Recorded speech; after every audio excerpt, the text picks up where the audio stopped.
tell us about what Kava is today and maybe just a quick brief history of Kava? Very simply, Kava is mostly a plant-based social drink that builds mental health and performance, right? So that's as far as the practicality of sort of like the modern uses, that's what it's most beloved for. And in the South Pacific Islands, so it's a plant-based elixir that's prepared from the roots of a shrub-like plant from the pepper family called Piper methysticum.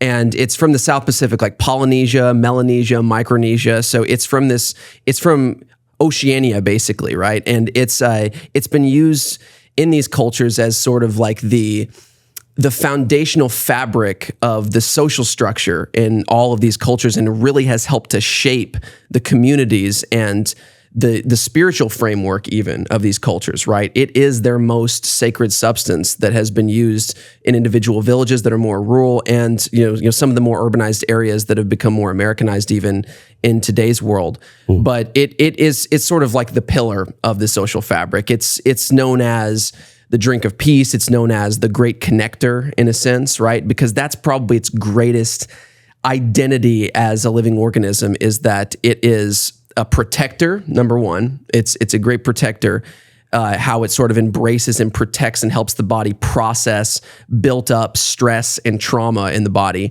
It's also an opener, an expander of the mind, a heart opener, mind opener, as you would call it, in more sort of non-scientific terms.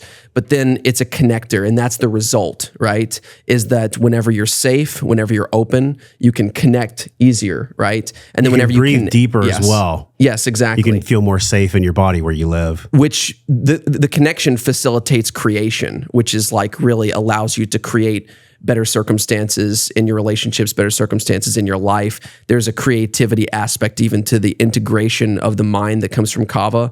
It kind of connects left and right brain hemispheres and so on. But it basically induces a kind of relaxed, enhanced state of natural sobriety. And that's key because although it is an altered state, Kava probably is more unique than any other single plant compound that I've used.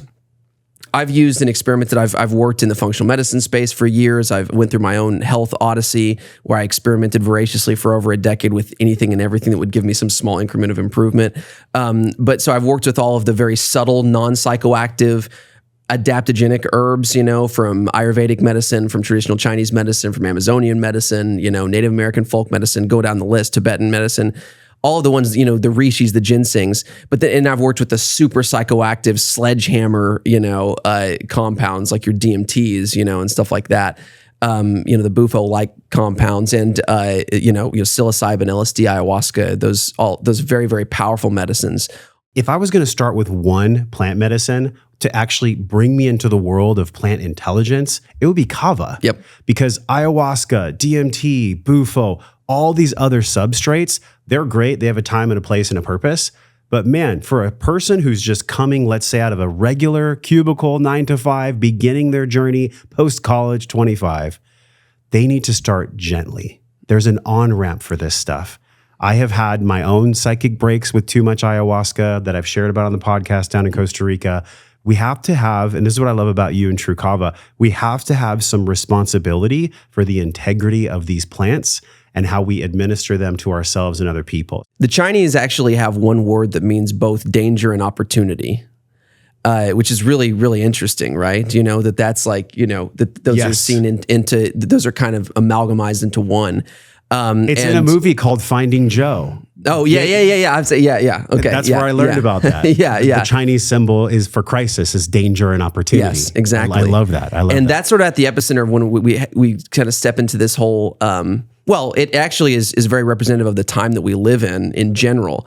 There's a lot of big risk right now of this rapid acceleration, whatever you call it, singularity, acceleration of consciousness transformation, et cetera, as we move into this technological age where a lot of things are converging, and the rate at which things are converging and developing and quickening is accelerating as well too.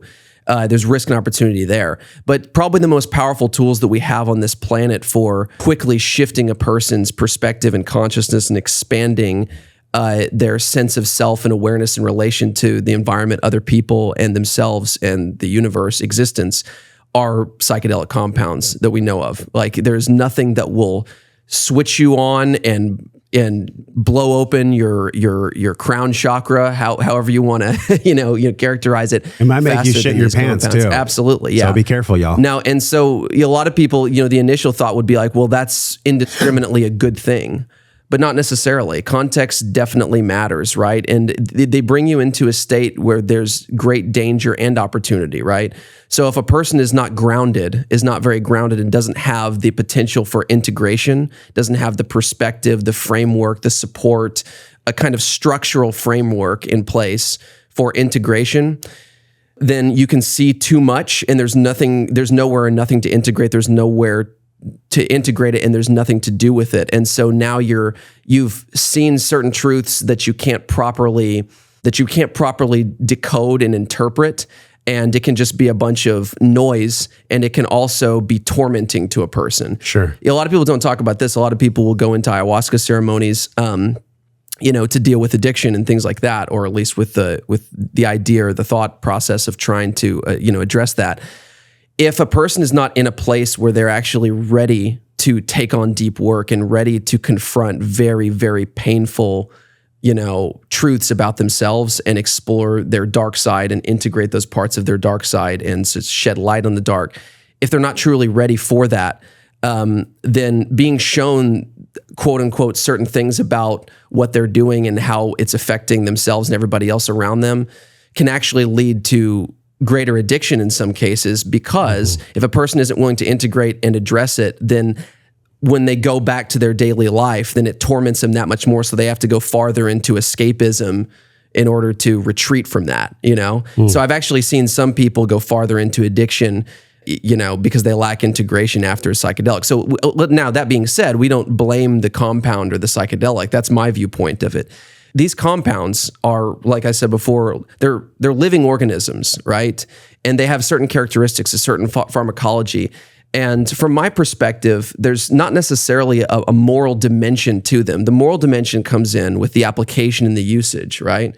So it's like a tool, like a scalpel. You can save someone's life in surgery if it's very carefully, forensically targeted, or you can easily kill yourself with it, And so it's important to just understand that danger opportunity ratio whenever, in anything in your life, obviously, because in order to progress with anything, you have to take risks in your life, right? We know that being too safe and being overly protected leads to weakness and atrophy, right? That's the biggest risk in the world. Playing it safe your whole life. I think, Jordan Peterson talks about this a lot. It's like there is no riskless path. It's like, what are the risks of doing nothing in your life, right? Ooh. What are the risks of not taking a risk? No doubt, man. I want to steer us back, because one other thing Jordan Peterson said that I love, I love that you bring up, like someone that I've been reading all of his books for the past 5 years. He has such good wisdom, and he said something pertaining to exactly what you and I are talking about.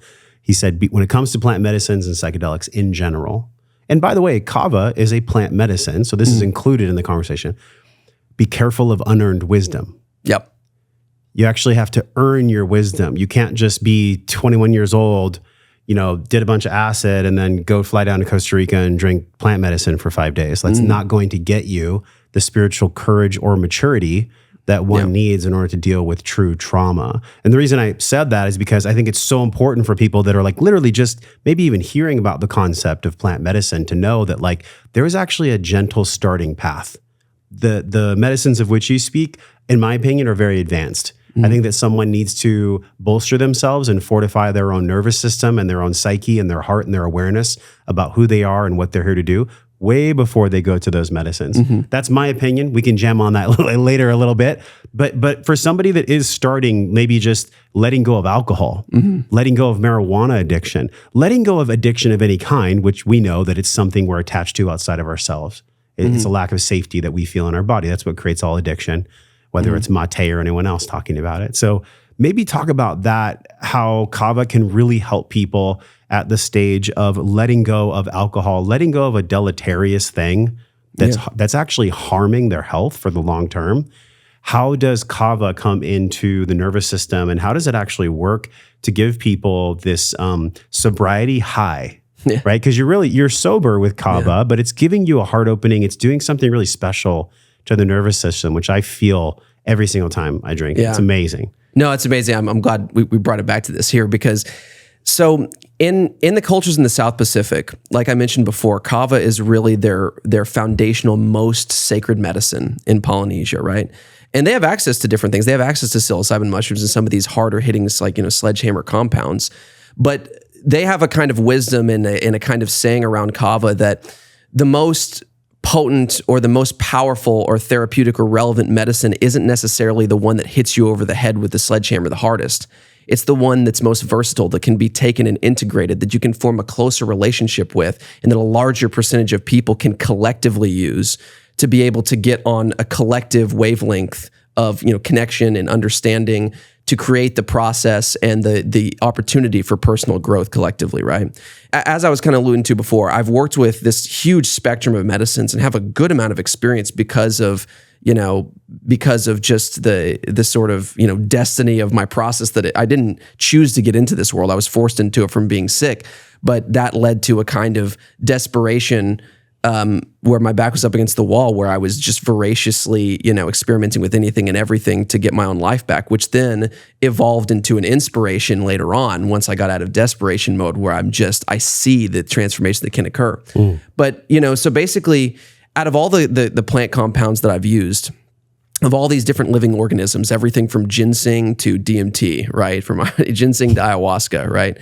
Or even foods, That's a big basket, dude. Yeah, exactly. It's a lot there. I can't say, and I have the unique experience of getting to work, clinically with thousands of, physicians, where I get these large pools of data where we're actually seeing it in the very sick and people who are very fragile, and that is a great, that's a great sort of, testing realm, because if you understand how the most sensitive interact with certain things, it's sort of like the canaries in the coal mine. Then you get a really good understanding, not only from my personal experience from being really sensitive and sick, but you get sort of a large pool of data of how people respond to different things and what the likelihood is of success, in the early stage, in the beginner stage, like you're talking about, when people first get into certain things versus whenever they're at it for a longer period of time.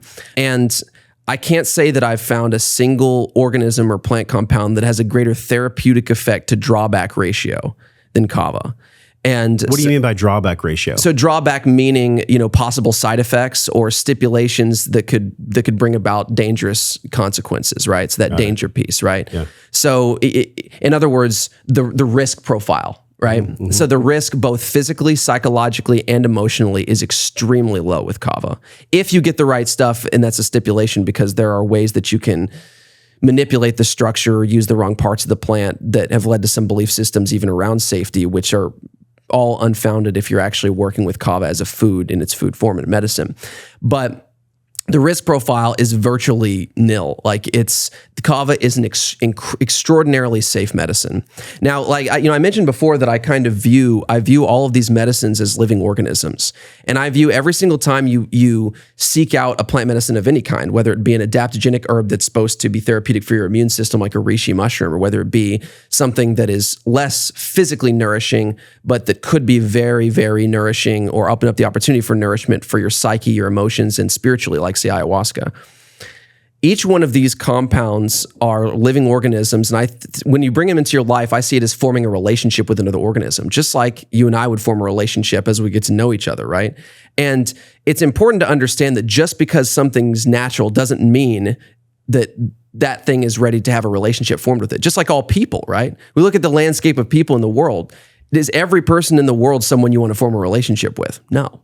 They're natural, it's like, but that doesn't mean, certain people have certain boundaries and certain people have certain barriers that you have to break through as you sort of craft a relationship with them that can long-term, when you get ready and you put in the work, can be great and fruitful. And some people are just ready to go, like very, very easy to get along with, right away, and easy and just kind of sync with you very, very well.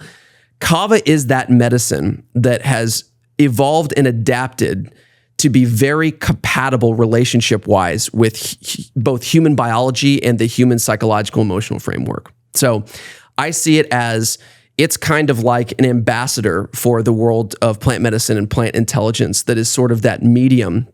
I think a lot of these compounds can, especially the ones that affect our neurochemistry and affect our perception. that can actually help to communicate to us through chemistry.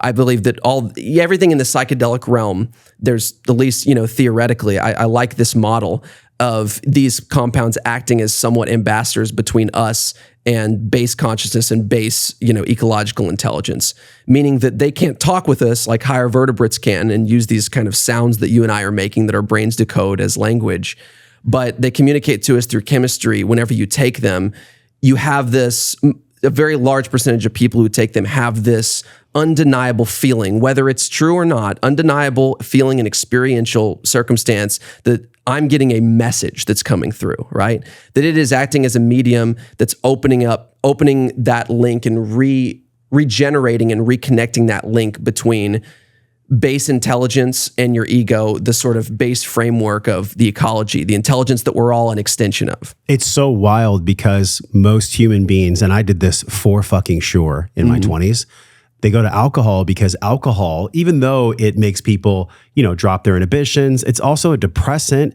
It radically shifts the liver and the gut biome and just health in general. I mean, everybody knows, like, I personally can go the rest of my life, I'll say this right now, without ever having one drop of alcohol ever again. And I would be the wiser and the healthier and the smarter for it. Yeah. I'm not anti-alcohol. It's just not for me. Maybe some people's constitution can take it. But why are people actually doing that in the fucking first place? They're doing it in the first place because they want to feel safe. They want to feel expressive. They want to feel connected. They need, in your terms, a liaison between this dimension 3 and 4 and 5, where there can be this expression and creativity. Do you find that's the number one thing with people that come to Kava? They've been drinking alcohol, they've been maybe addicted to other things, and they just want to have that same feeling, but better, and not have any deleterious health consequences. Yeah, the beautiful thing about Kava, kind of like we touched on before, is that it is a therapeutic organism that really helps to nourish some of our core foundational needs, or at least help us to facilitate and rebuild and reclaim those ourselves, right? Which is really what natural compounds do, right? They help to facilitate and work with the intelligence of the body instead of working against it and manipulating it, overriding it, contradicting it, or undermining it like a single synthetic molecule would that we extract and isolate from nature. Short-term instant gratification at the cost of long-term health, physically, mentally, and emotionally. What makes Kava so unique, and the reason why people, like you said, tend to gravitate to alcohol, benzodiazepines, or drugs in general, is this need to, number one, feel safe. For sure. And then the need to open up and to reconnect with their existential core, who they really are, which is something that we all are longing for, whether we are willing to admit it, whether we're consciously aware of it or not.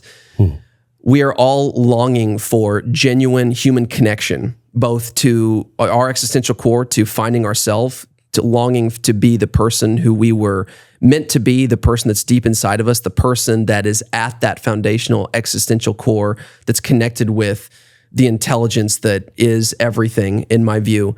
But we also definitely, it's undeniable that we long for human connection with others. And if you believe, whether you believe or not, but if you have entertained, the concept of sort of the unity principle, or sort of the Gaian principle in and of itself, is that we all, under that model, are all one collective consciousness experiencing itself subjectively anyways. And so really it's about connection and sort of, integration into that sort of unity thing. And that's real quick, I love how you dropped in a physiological and psychological bomb that would blast open any spiritual teacher for like 10 years. I love how you just dropped that on us when I asked you about alcohol. It's such an existential question, right? Like, what are we doing here? What's the purpose of this? Where do we come from? I think that's really cool. I like how your mind works, because I asked you a question about alcohol and you brought in spiritual depth to it and the God principle. So I just wanted to point that out because, man, there is spirituality in everything, whether or not we want to admit it to ourselves. And I'm sure that's probably what fuels your path to go through your health journey, to be sitting here with me right now, and to be serving hundreds of thousands of people. Is it globally or US?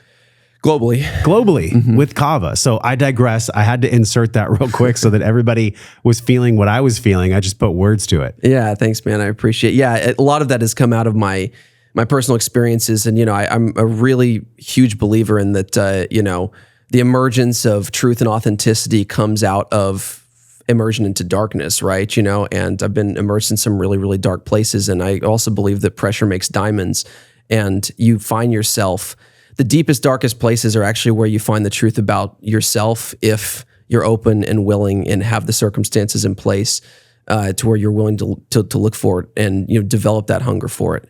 It came out of desperation. Like I said, it turned into inspiration, but it sort of set the whole pathway. If you were to talk to the earlier version of me, 20 years ago, if we were sitting at this table 20 years ago, that I wouldn't have used any of that. What would you have said if you were sitting here 20 years ago? What might you have said if you were talking about how to feel good or how to live your life? I probably would have I probably would have seen it in more, from a more totally reductionist standpoint, right? We're talking about Kava. I would have just said, well, it feels like it most likely, relaxes your nervous system, or may have talked about the science of GABA receptors and this and that, and then said, well, alcohol does something similar. It makes you feel good. It opens you up. Mood, relaxation, mental clarity. Probably would have talked about it on those dimensions, which is all part of it. That's all part of it, but that's sort of like the extension. That's like, on the surface a little bit. And that's where most people start, right? Yes, there. exactly. And there's nothing wrong with that. Yeah. How can I get a gratifying result now? Yes. Which is why the product, I think, is doing so well. It does give people pretty much an immediate gratification.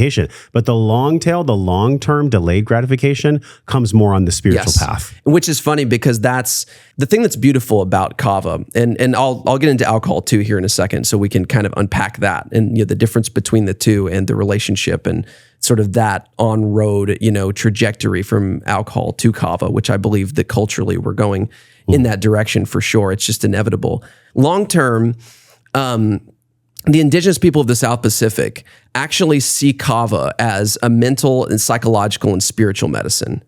That's how they view it, mainly because they don't have a lot of the same physical ailments that we do, right? The kind of anxiety, the kind of depression and things like that, maybe because they use Kava, but it's not just that. It's because, they haven't historically had the level of processed food, or I would just call all expressions of nature divorcement syndrome, which is really what generates pretty much all disease, right? Anytime you take steps away from the base intelligence of what you are, you're actually separating yourself from yourself, and you're overlapping and working against yourself. And that is generating every expression of, disharmony and, dis-ease, which leads to every kind of ailment and the manipulation of your mind, body, spirit system. But the indigenous people see Kava as a psychological and mental medicine that actually builds mental health and mental fortitude and emotional maturity over time. It builds wisdom in a person, or creates the opportunity for wisdom to be built. The medicine doesn't do it itself, but it opens up the pathway and the doorway for you to increase your senses to be able to develop as a human. They see it as a developer of the mind and a developer of the emotions. And, they see it as something that helps to bring out that authentic existential core in a person and to manifest itself collectively. And when you do that in individuals, remember, healthy cultures are made up of healthy individuals, right? So it all starts with the sovereignty of the individual. That's another Jordan Peterson thing, right? It's like, I truly believe in that, right? Because in order to have a good, healthy culture collectively, it starts from your internal paradigm, your perspective, your belief systems, your thoughts, which that's the place that you are internally. So, of course, there are these physiologic effects with Kava. And the reason that Kava is so good for so many people as an entry point to all aspects and a catalyst for personal development is because it gives anybody, even a person who's really not seeking personal development, or at least not consciously seeking it, it gives everybody, there's something in it for everybody, where there's that sort of catalyst hook there where you get a physiologic response that is pleasurable and comfortable. Kava, in a lot of ways, brings on a state of comfort, which is accessible and relevant to anybody, no matter where you're at in your life. And whether you're seeking to get those deeper psychological effects of mind integration and the induction of empathy, you don't even know that it's happening if you're someone that's not seeking it. But whenever you drink Kava regularly, what we see in populations is people tend to become more introspective, reflective, more empathetic, and I would just say across the board, in many cases, more intelligent, because of the neuroplasticity that we believe is happening from activating and allowing these different parts of these different hemispheres of the brain, left and right, these different parts of the brain to communicate into a more what I call systems thinking, where high doses of kava, something similar happens with all psychedelics, except for you maintain total sobriety and it's happening in the background, which leaves you functional and you can use it more often and regularly. But you're in this state that's more systemly integrated and orchestrated to where you can kind of look at the circumstances of your life and put them on the table and kind of be the observer, kind of zoom out. And this is a characteristic of all psychedelic plant medicines. It's because they connect these parts of the brain. Normally, you're in fight or flight, or you're in everyday waking sort of productivity consciousness, right? That's fueled more by like stimulants and caffeine that bring you into this monofocused, get things done, productivity, very, very much executive thinking kind of state of consciousness, which is very useful, but it is also incomplete if you don't have this sort of more introspective, reflective side, at least at some point, integrated into your daily life, which comes through meditation, many other things. Kava, in many cases, is kind of like meditation in a drink to some degree, but because it helps to bring on this sort of state of integrated systems thinking, where you can see the big picture and you can see the circumstances of your life like they're on the table, and you can start to connect dots. You start to see pictures instead of pixels, right? And whenever you can do that, you start to look at your life in the same framework that an engineer would look at a schematic, right? Where you can see the entire machine instead of being focused in these individual compartmentalized parts of your life. And now you can start to see how everything fits together, so you can start to work on it. And you're like, you're making me think of Tom Cruise in Minority Report, where he had the gloves and the windows. What was that thing? Pre-contemplation? They would arrest somebody before they do the precogs. The precogs. Yeah. I love that movie because I thought, wow, that's how all of our brains work. We all have these photos that are kind of flashing before our eyes at all times, but are we actually looking at them? And really, like, do we even have the courage to look at them? Which is really why I think alcohol exists. I don't know when it started. I think it was in the 1300s or 1400s or whatever it is. But if you had to articulate, maybe in a few sentences or more, why do you believe that so much of the populace and so much of our societal conditioning is around get drunk after work, get drunk on the weekends, so you can, quote, slog it through the week? Literally, it's a societal continuum that is so unhealthy, and I fell into it for many years. Most people that go to college, it's all about drinking, keg stands, parties, stuff like that. It's literally woven into the fucking fabric of our culture, and it's very sad. Because I wonder how many more people would be empowered and free if they weren't literally in a jail cell, shackled by partying and all these things that might give them a temporary high, but they're really just looking for reprieve from stressors they're not even aware of. So 100%. What do you make of this? Like, what do you make of our societal conditioning in this almost tapestry that everybody gets introduced to at like 18? Well, this is what life is. You go drink, you go party, you do these things. Yeah. What the hell? Where did that even come from? Yeah. What is the answer to that? Kava being one of them. What do you think about that? Yeah, it's a model of reality, right? And we all there are collective models that precipitate like a virus in a host, right? You know, that it just becomes a collective idealistic sort of mentality or non-idealistic mentality. That is a model that we kind of inhabit, you know, and partly what psychedelics do is they deconstruct that model and bring you back to the base of, the base fabric of your intelligence and your consciousness, to where you can look at things objectively and kind of see them outside of the model that's been presented to you, that your mind has been molded into. And you start to see everything, all of your belief systems, everything from the structures of how we're even taught to think about certain things, everything even from mathematics to science to history to everything. They're all models that we've been given, and we've been integrated into these models. And some of the models are really good. Some are incomplete, and some are just totally nuts and probably are best to be broken or discarded. But they're all models. I think this is a really, really important thing to hit on. I'm so glad that you hit on it, of like, the discussion around, first of all, why we're drawn to alcohol and why we're drawn to altered states of consciousness to begin with. Now, this is really important to understand historically, anthropologically, and contextually. Every single culture in the history of human civilization, or even before human civilization, when we're talking about just being hunter-gatherers, we are obsessed with altered states. Michael Pollan has written about this a lot. He's been on Rogan's podcast. He's talked about, how we're obsessed with altered states of consciousness whenever he talked about psychedelics. Many people have talked about it. Anybody who's gotten to the realm of psychedelics as they relate to anthropological circumstances has touched on this thing, that every culture has their form of altered state.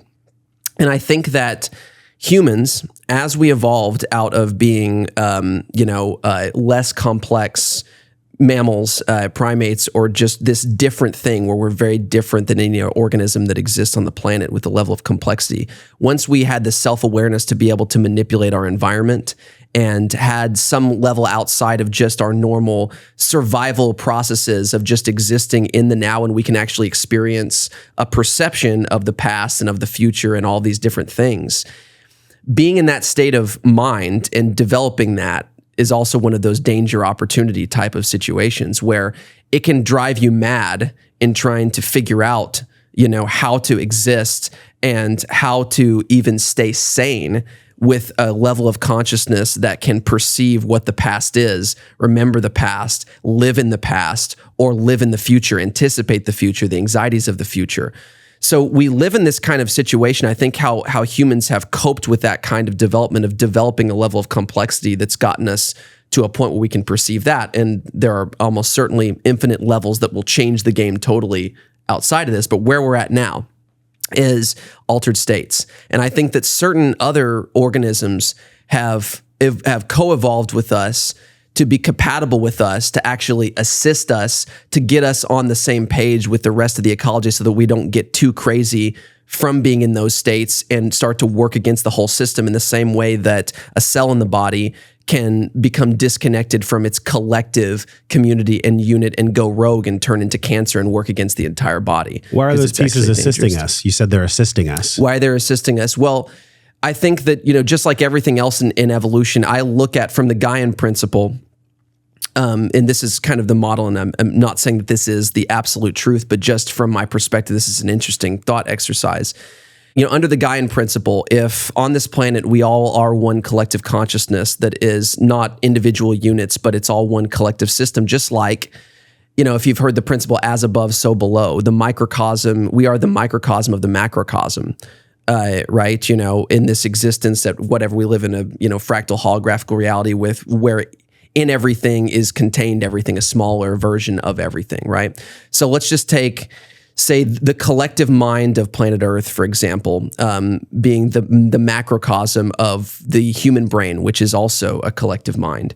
And let's look at the collective mind, and we know about the human brain, or at least a decent amount about its structure and the individual units that make it up. We think we do, yes, but who knows? We don't know much about the mind. We at least know some level of measurement about that there are units, subunits in there that call cells. We know there's a prefrontal cortex. We know that the PFC, the blood flow shuts down for times of stress. We know like all these things, and there's literally brain scientists that dedicate their entire lives to it. Yeah. and if you sit with them, and I've had brain scientists on the show, even Dr. Judd Brewer. And he's like, we're learning literally new things every day. And what we thought wasn't actually the truth. So we're just going to go ahead and be humble about that. So exactly. But please continue. Because science, people forget science is actually a Socratic method where it's a method of proving and disproving based on real facts that are non-biased in intention. And unfortunately, because of the world, which we're going to talk about pharma today because it's super important, there's so much bias that's injected, keyword, that's injected into pharmaceuticals and injected into society that science now has become a god itself, which is quite troubling to me because you've been mentioning a lot of concepts about God and about oneness and unity. And unfortunately, where we are and why I think so many people are here with us on the podcast is like we feel it to be different than what we are told. Yeah. We just know that it's different in some way. Yeah. So go a little bit more deeper. And there is a very distinct difference in my view between the scientific method, which is the objective method of through the language of mathematics, the process of building evidence towards a greater collective understanding of any part of reality, which is not a destination. So any time that the conversation goes to the term the science is settled is actually the complete antithesis of what the scientific method is. And now we're in scientism. These motherfuckers that say trust the science, I'm like, actually trust the money that trusted the science. Exactly. And what is the science too? What exactly does that even mean? For any perspective or if you've ever, read anything about any litigation or court case where someone is being sued, for damaging a large percentage of people, like say Monsanto with glyphosate, or non-Hodgkin's lymphoma and so on and so forth. Yeah. You always have two sides. You've got the prosecutor, you got the defense, and each one have scientific advisors, that are presenting science, right? So who's right? And so it's one of those things. Any kind of situation where there's scientific controversy. Now, the quality of science is dictated about how much more complete it is and the variables that it addresses, right? There's complete and incomplete. And unfortunately, there's not necessarily, there's a lot, most people don't know how to discern those two. If you have enough money and you put, a nice, shiny label on this stack of scientific literature, no matter how incomplete it is, or no matter how much it was structured to distort the perception of the reality by omitting certain details and leaving in others, say, i.e. any kind of pharmaceutical drug that's led to the deaths of hundreds of thousands, Vioxx, for example, that was later, it came out in the discovery and in court, obviously, that Merck knowingly kept out, a large percentage of studies that they had done because they're not legally required to submit those, and only kept in studies that they funded and structured that left out certain details about cardiac events, et cetera. So they knew the 40%, prevalence of cardiac events in X number of people, et cetera. It led to the death of over anywhere from 200 to 500,000 people. Have you seen that documentary, American Pain? Have you heard of it? I've heard of it. Yeah, I've watched it. Yeah. If you guys want to get your hair ripped back, watch that documentary and try not to get disturbed about how much, literally hundreds of billions of dollars was made on Oxycontin. Yep. Those pill mills that popped up on the East Coast, specifically in like the long stem of Florida.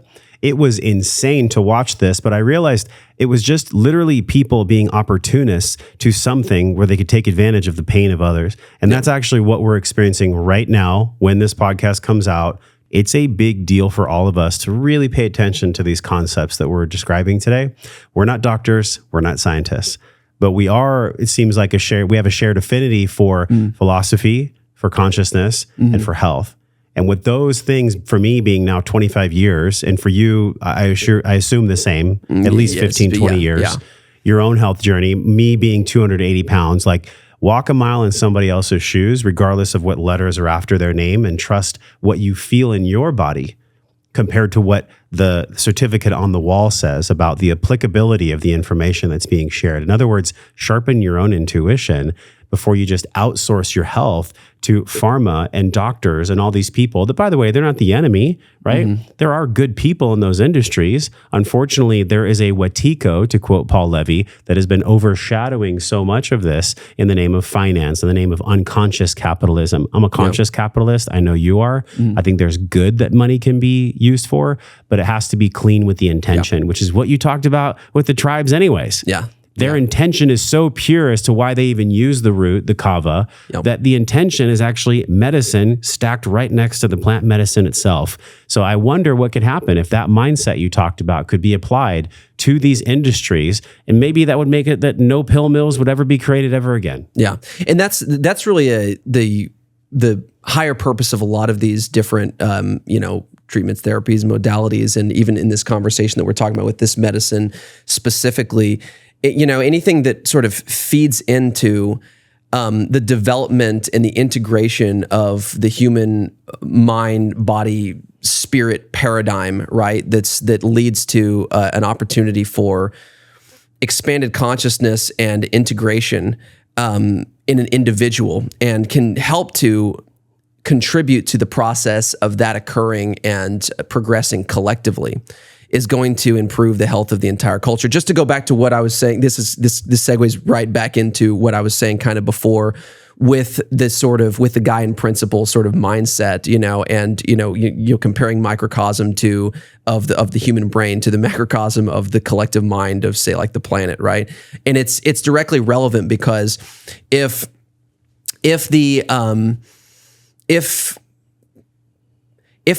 planet Earth is a collective mind, and what makes up that collective mind are individual units of consciousness, right, that can work collectively to either create a healthy ecosystem or a non-healthy ecosystem. The human brain is the exact same thing. There's 100 billion neurons, there's trillions of glial cells that are in there, and they either work in sync in communication with each other, or they work against each other, right? And that we call that disease, right? How can these plant medicines help us to sharpen that intuition? Yeah. Whenever we talk about some of these tools, kind of back to plant medicine and sort of the spectrum, we're talking about like the most powerful ones, like the psychedelics, and where something like Kava falls. And, again, this kind of ties back into, okay, well, so why do people, from the context of this, specific uses, we talk about like alcohol and everything like that. We're talking about altered states, and we're talking about why we're drawn to altered states, right? Yeah. So, which leads into why we're drawn to alcohol, because like I was saying before, every culture in history of civilization has been drawn to altered states, and everything we just talked about is, I believe, why. Is because we've evolved into these higher vertebrates where we have a level of complexity where we can perceive these. Our potential for going rogue is much greater than any other organism. We can go rogue like no other organism on this planet, right? And when we go rogue, that's when we get psychotic. And whenever we divorce from nature, we start expressing. Every alarm inside of our system is going off like something is wrong. And we have this purpose and meaning deficiency, right? Because the meaning is in being aligned and integrated with the process of life. And if you believe that you're not for some reason, you cease to have meaning. And so then, just to remain stable and sane, what you want to do is you're trying to find ways of hijacking your body's reward systems and chemistry to try to mimic meaning and purpose in your life, right? Because those same chemicals in your body at the physiologic layer are the end stage expression of the process of finding meaning and cultivating it in your life, and you have pleasure and you have all of those things. That's the end stage part of it. But, you've forgotten that the cake exists, so you're just looking for icing, and you're trying to gorge yourself on it over and over, and it melts like cotton, whether it's food, whether it's sex, whether it's drugs, whether it's any of those things. It's all escapism, and it comes from that divorcement and that fundamental disconnection from self. I don't know if you've ever, talked to or read the work of Gabor Mate. He's really brilliant man. Yeah. He talks about trauma, right? And so trauma is really what causes stress, and trauma is what causes this divorcement, in everybody. And trauma is not an event. Trauma is the impact of that event on you. That's why some person can be person A can be just as traumatized from a breakup as person B is from an IED explosion in Iraq. Because it's about how your system was set up, the vulnerabilities, your sense of identity, your sense of self, everything. And there's some epigenetics in there as well. Yes, exactly. The epigenetics and everything. Mm-hmm. But it's the impact of that event. But once trauma hits your system, whether it's being sexually abused as a child, whether it's things in the home that were present that shouldn't have been, or things that weren't present that should have been, in the sense of like love and compassion, things that we need to be, because, love is the self-abandonment of one individual, and it's sort of like the it's the recognition of divine truth from one organism to another to some degree. There's something that gets opened up whenever love exists, because that's what we are at our existential core. And whenever someone expresses that to you, it brings you back from that state of rogue to what you are fundamentally, in my view. But anyways, that's another platitude, by the way. Love is all there is. Love heals all things. Yeah, because it's synonymous. If we could just live that, right? Yeah. How do we live that? It takes tools. Yeah. It takes scaffolding. Yeah. Kava's one of them. So I had to plant that in there, because it's so easy to hear someone like you, super articulate, very intelligent, super knowledgeable, talk about these things. But for it to actually land and embody in the nervous system and allow the unconscious mind to take it in and have the operating system have a different path or guidance system, there takes like some breaks for people to really feel like, wow, if love is all there is, curious question, how can I make that real for me? How can I make that real for you too? That's really at the core of what we're talking about. Because a lot of these concepts, they're so fun. They're so fun to talk about. Like I can tell you and I can intellectually jam for quite some. We could probably do a 7-hour podcast, which that would be like a world record. But I think we could do it if we took bathroom breaks. I had to interrupt you there because because it's so important for us to have the gravity of like what we're really talking about here. This episode, it's an episode about lots of things. Kava and plant medicines and addiction and healing and so many things that we all experience to be human. But at the core of it, what I really want people to get right now, and what I'm just feeling in my own system, is like, why are we doing this for the first thing in the first place? What are we even doing all of this for? It's so that we can live our life well. That's the mission of the show. It's the mission of my company. That's what you're talking about. Yeah. You're talking about living life well. Yeah. It's much different than just a anthropomorphic ideation of, okay, well, I'm a human in a body and like I eat food and I defecate and then I live and die. Yeah. No, we're so much fucking more than that.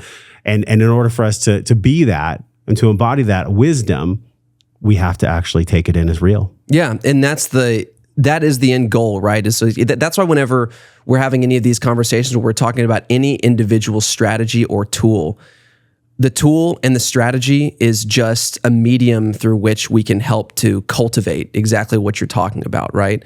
The end result is we want tomorrow to be better than today. And how do we do that? We want to live more purposeful, meaningful, and productive lives.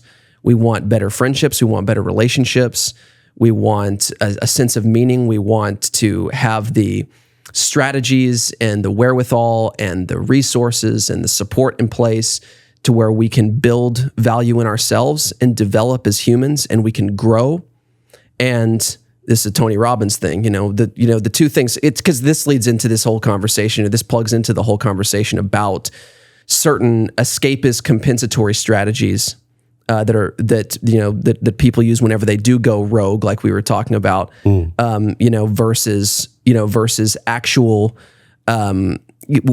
actual deep work, right? That's actually going to get you the result and get you back to baseline and get you back to that highest level of who you are, your highest potential and the you that was meant to be you, your most authentic self, I guess you would say. But growth, personal growth and giving are the two things that actually make people happy. And the social sciences even tell us that, all the studies actually show us that as well too.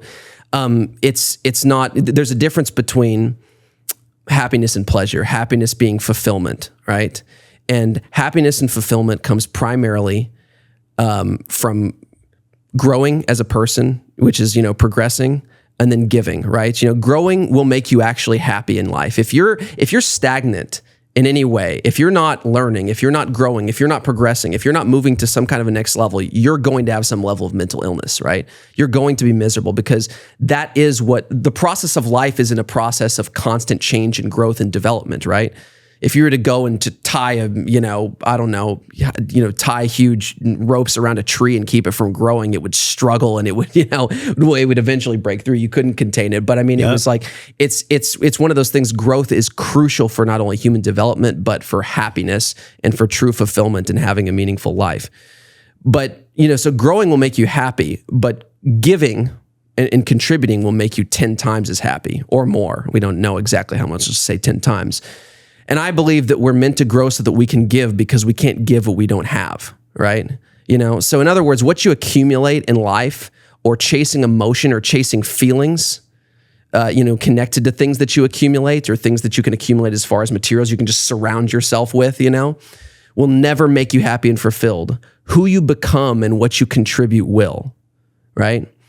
Those are the things that actually lead to happiness. And the more that you cultivate personal growth, true personal growth, and the more that you contribute and give to other people, that awakens that existential core inside of you and helps it come to the surface. And that anything that you're doing in your life that helps to cultivate that process is just, it's waking up every fundamental unit of life inside of you to just express at a much, much higher level. Call it higher vibrational. There's all kinds of spiritual terms that people put on it, but you can feel it when it happens. Like we were talking about earlier, when someone tells you something that's existentially true, it permeates you down to the cellular level, or even to the energetic level, to where you feel like your body is resonating like a tuning fork, and it just, you know it. You may not be able to fully interpret and articulate it and, communicate it to other people always. Some people have developed that skill more than others, but at least whenever you're in the ballpark of something that's existentially true. We talk about guys who have blown up in crazy popularity in a time of like great need, like guys like Jordan Peterson we were talking about. How do you explain that phenomenon? The amount of people, the millions, the hundreds of millions of people who are listening to this person and their message, is because you're talking about a person that through his life, his suffering, his circumstances, has developed into a realm of growth and a state of consciousness and a realm of thinking, right? That is very, very, it's at least in a realm where there's a lot of existential truth, no one is right about everything or anything like that, but there's enough that has been proven out historically, enough that is based on, certain just really powerful sort of timeless principles from storytelling or from Jungian principles or any of those kind of things, where, there's some powerful stuff going on there. All these people you're mentioning, Jung, even Freud, by the way, people don't know this. Freud was a cocaine addict. He had wooden teeth. Yeah. He would actually meet with clients high on cocaine. Like nobody's perfect. I don't care. Freud, Alan Watts was an alcoholic. Watts was alcoholic. All of his kids complained that he was like never really present for them. So I'm sure there's a laundry list for all contemporary and ancient masters where they fell short. But at the core of it all, though, they did have this quest. They had this thirst for what is the truth? What is the truth of being? What is the truth of beingness? And what is the truth of why we're here and what we're doing? And I love that you brought up Peterson again, because you share something with Peterson. I share something with Peterson. And so do you. I'm pointing at the camera right now, or if you're listening on your car ride or wherever you are, we all share something with these masters. And that is, we've all gone through our own process of pain. We've all gone through our own process of galvanization, being put in the fire and like having to come out and do something with it and actually be of service with it. I think about John Wineland, who sat right in that chair, and he said, the wound is where I serve from. Yeah.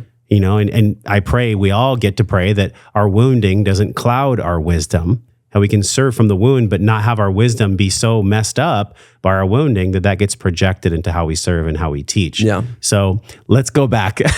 Let's go back, because this is so good, man. And by the way, the reason that we can talk like this is like, I feel a cool connection with you. This is the first time we've really ever sat and gotten to know one another. Mm-hmm. And I think it's because of the Kava, the consciousness journey, the path of having, pain and turning that into purpose. Like there's a lot here for us. And I think that if the starting place is to take a deep breath, which is why I have students in the Breathe program, to actually start using plant allies like Kava to give us some bolstering, to give us like a gentle nudge, like for the people that maybe weren't raised with loving parents, which leads to alcohol.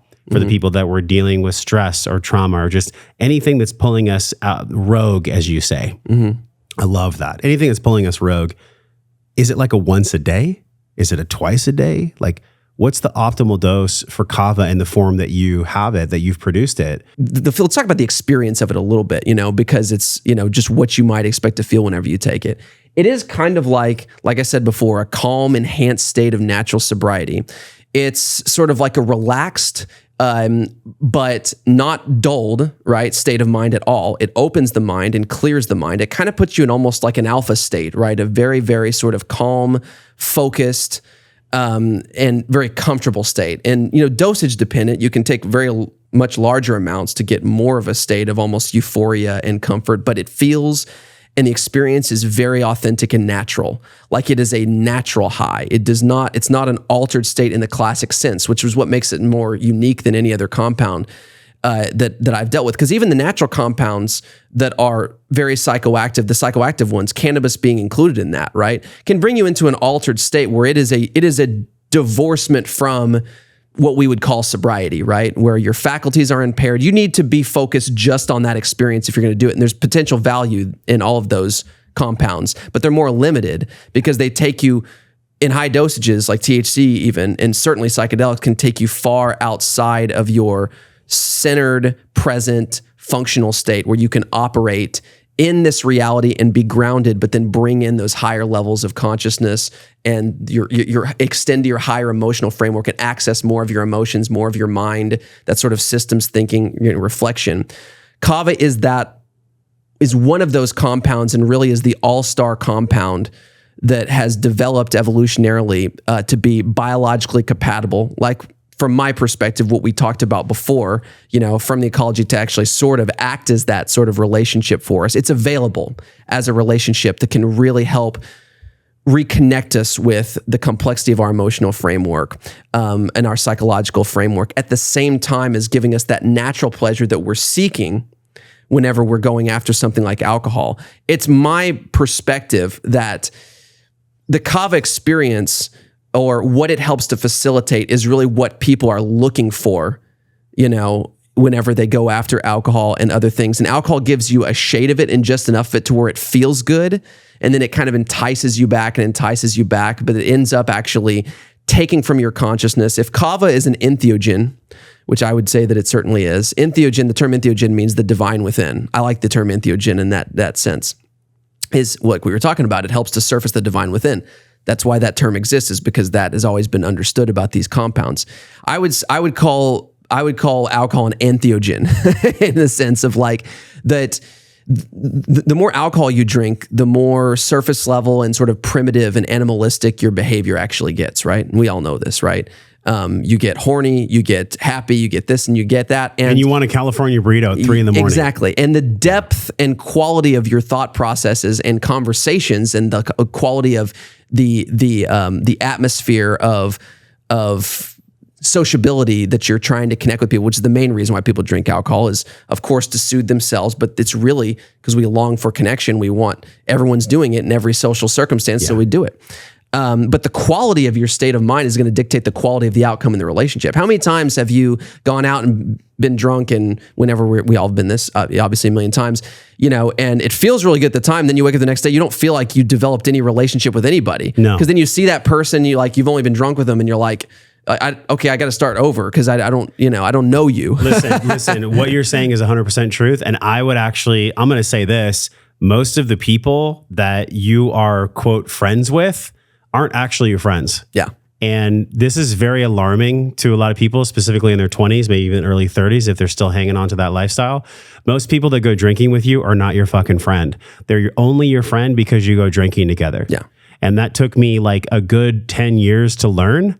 In my 20s in Pacific Beach in California, it's a very party happy area. I don't know if you've been down to San Diego. Yeah. But most people that are your drinking buddies will never come and lay on a track for you, will not pick you up at 2 a.m. if you need it, will not be there for your kids.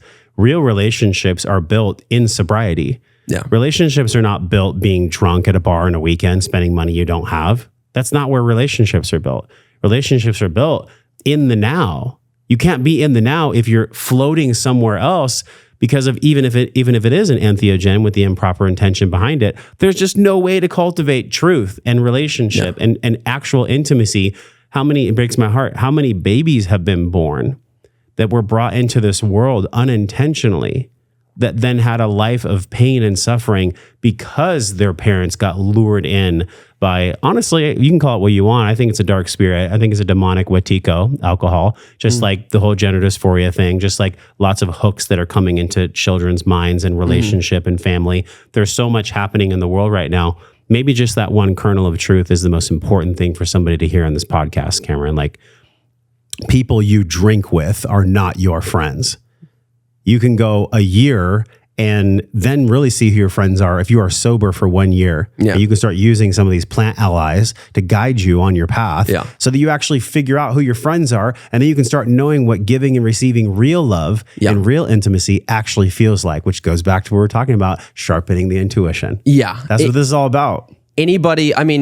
Anybody who you know and your shared experiences are exclusively under the influence of alcohol or any other, especially synthetic substance, then there's absolutely no way of knowing what is there and what isn't, right? Now, of course, you could have people in your life that you also drink with, that you also have invested, authentic time with, people in your family that you might drink with as well, too. Yeah. And so that's something that certainly can occur. But whenever we talk about, people who that is your shared experience and you have to be under the influence of alcohol and that's the only thing that you do, or primarily that it is, or if it's only fun or if it's only enjoyable whenever you're there under that circumstance, then those are recreational acquaintances, right? It's that's a good way to say it. Recreational acquaintances. Yeah. Exactly.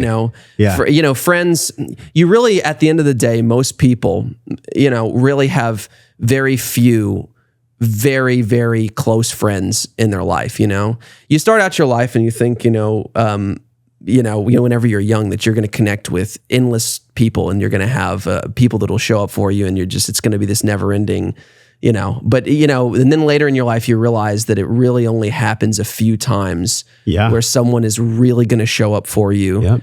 And that's not necessarily meaning that everyone you come across with, there's different degrees, right? Like it's just, for someone to be able to invest in you at the level that they would show up for you on, on your worst day, it just requires a very deep connection and time spent together and stuff. You could have good people in your life that just that hasn't been formed, and they're not necessarily bad people or toxic people. Sure. But then you also have plenty of people where that's not even possible because they're so in their rogue state, they're so isolated, they're so in escapism mode that they don't even have the actual ability to be an actual friend, to develop a real, fundamentally authentic relationship with somebody. Mm-hmm. Although they may be in what they call endless relationships and kind of go through the whole process of this or that or whatever. But a relationship is, it's not a relationship until you become an adult, really, a true relationship. And you're not an adult just because you reach 18 years of age or whatever age it is in whatever country, right? You're an adult whenever you value something else fundamentally more than yourself, and you adopt the responsibility to care for and to nourish that in your life, you know? You have kids yet? I don't. Okay. No. Do you want them at some point? Yeah, always have. Okay. Yeah. All right. You'd be a great dad. Here's why. Because you just said what you said. Because all my life is service. From the time I wake up to the time I go to bed, it's service. The only time I get like service to me is self-care, which is beautiful. But if you look at my day, it's all service. And it took me a long time to actually just like, to quote Jordan Peterson again, be a beast of burden. It took me a long time to be a true beast of burden because we all carry burden. And I think what we're looking for is a breath and some reprieve from that burden, which is why some of these dark entities come in. The alcohol, the marijuana, the porn addiction, the shopping, the workaholism, they all come in. But what's really beautiful is on the other side of the coin, there's friends, there's allies. So tell us, like right here, this is actually what I had last night. I drank half of this last night. I want to share a quick story about this product. So Carrie was in labor and I was watching my son, and it was a pretty long labor, almost half a day. And I watched him all night. I got no sleep because he's used to nursing with his mom. And there was this moment where I knew that I didn't need a coffee. I knew that I didn't need to be more awake. I actually just needed to chill the fuck out and just to relax. So I took this, and I noticed within less than 30 minutes, I felt completely different than how I'd felt before. Here's what I felt before: nervousness, tension, lack of sleep, you name it. It was coming in. Also, like my daughter's literally about to be born. And I had some of this in my system, and there's no doubt in my mind that it allowed me to be more centered during the birth process. And I don't think CBD would have done the same thing. I mean, I have a lot of plant allies right here in the studio. This studio is full of plant allies, all kinds. But there was something really special about this because it allowed me to show up in a more restful state, even though I hadn't rested a lot. And it allowed me to be calm, but not be super whacked out or not be really tired either. Yep. So it was this beautiful, almost like a mid-heaven, if I can even use that phrase. Yeah. It was like a mid-heaven where I could just take some plant ally through Kava and be there in a time where my lady and my family needed me the absolute most. Like it actually makes me emotional right now just talking about it. I'm like having the memory come back up. It was such a beautiful moment. Yeah. And you'll be there when you're a father one day, and parents, you know what it feels like when your daughter or your son comes down the birth canal. It's so emotional, it's so beautiful. And so having something to bolster my physiology like that was so impactful. Yeah. And so that's my testimonial. I don't know if we could fit that on your website, but honestly, this is something, you guys, that's so important. I know we're going to keep rolling on the podcast. I just have to tell you right now, if you're already feeling inspired, the code is Josh20, and you can go to joshtrent.com/Kava, Kava. And the code is Josh20, 20% off. That's awesome. Thank you for that, because making this is not cheap. There's so much that goes into freaking producing products. So super grateful for that hookup. Let's keep rolling because my story is just probably a fractal of many stories that people have written in on. Mine was pretty severe. It was like during a birth, you know, so having Kava during a birth was like a really solid ally. But for people on different paths, like talk about that a little bit. That's you know, I mean, that's arguably the most important day of your life, you know, or one of them, you know, and make it in the top, you know, if you have other kids, you know, it'll be, you know, it's like, that's for most people, that's going to be. And so I think and I love that story. I love, that's one of my favorite parts of being involved in this and being on this path and everything is is just being able to get in and get other people's personal experiences with the medicine and how it plugs into a much larger conversation of the result that we're trying to get. Or again, Kava is a crucial part of what we do. Kava is a catalyst. And I said this to you before we even started rolling, was to me and to us, True Kava, our company and our organization, it's really more of an organization, and it's the foundation of it was an extension of years of me being sick and suffering significantly, and Kava bringing both mental health and connection back into my life and rescuing me from being on medications and having seizures and all kinds of other stuff that then extended to me when I worked with our thousands of doctors and created protocols, and we reproduced those effects over and over, getting people safely off of benzodiazepine drugs, which Kava reduces withdrawal symptoms of, and alcohol and so on. And we just see it being an amazing adjunct to almost any chronic disease protocol because it starts to nourish those basic needs to make it easier to implement all other treatments, therapies, modalities in people that are sick, but then also it's just such a turning point catalyst. For me, whenever someone starts, when someone is in any kind of state of rogue or disease or disjunction of any kind, right?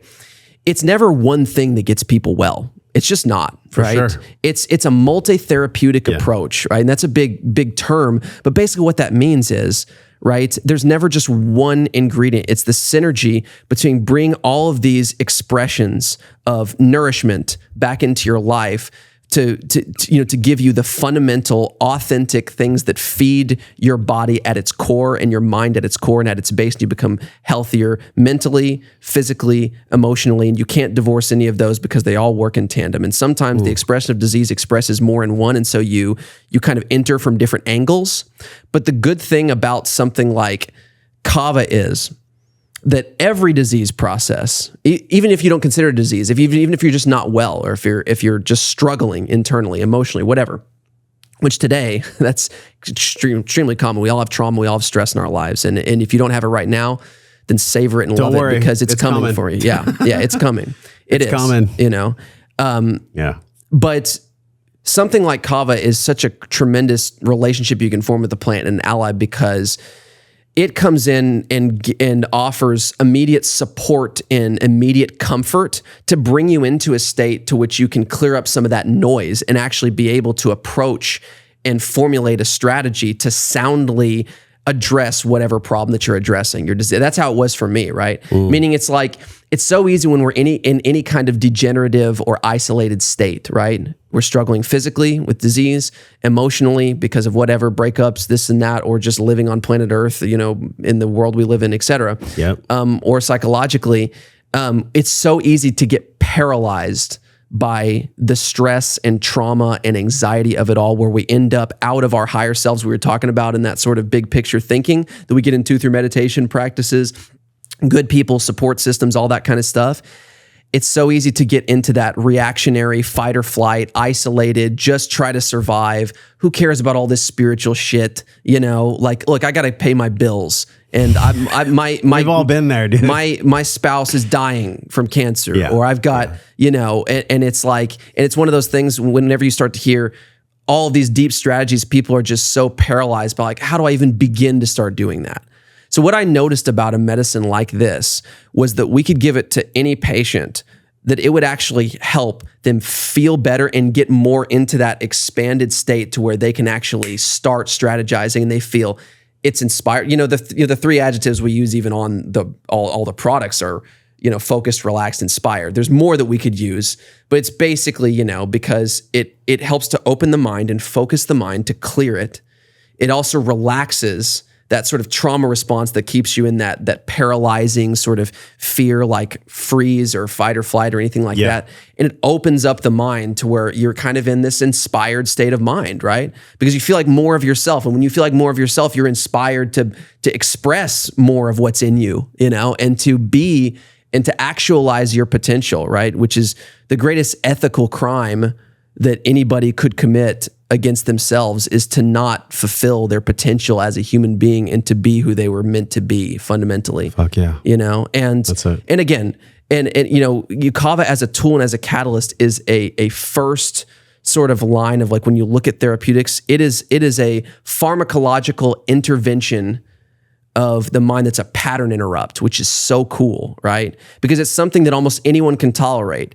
Where you are, like, again, like if you're atrophied and you're in terrible shape and someone says you need to get in shape or whatever, would it be smart to jump in the gym or, jump in a marathon the next day? No, that's kind of what like just taking ayahuasca can be for some people, that's right.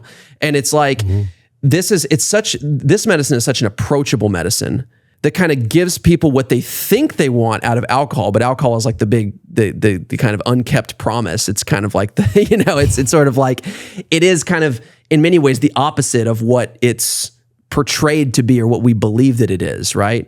We believe that it's going to improve our sociability and improve our connection with others, when really in many cases it does the opposite.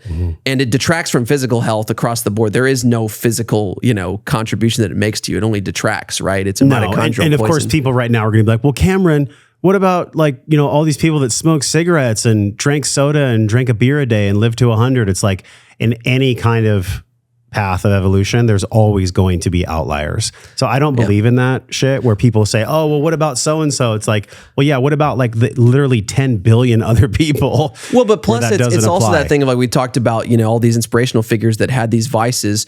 What would their potential have been and what could they have reached as far as well-roundedness in their life? Alan Watts could have had his great wisdom and maybe better relationships with his kids. What if he had 20 more years on Earth? If he had 20 more years on Earth. And he could have had young, maybe like 50s, right? 50s, 60s. Yeah. And maybe he could have had the best of both worlds of through his desperation, gotten that sort of peak at the wisdom, but then also been able to get a level of existential happiness from long-term good relationships with his kids, from being more balanced and not having the weakness and the vice and the, I pretend like I knew Alan Watts. I'm just saying it as as a thought exercise. I feel like I know him. I've listened to him in the shower for like 10 years.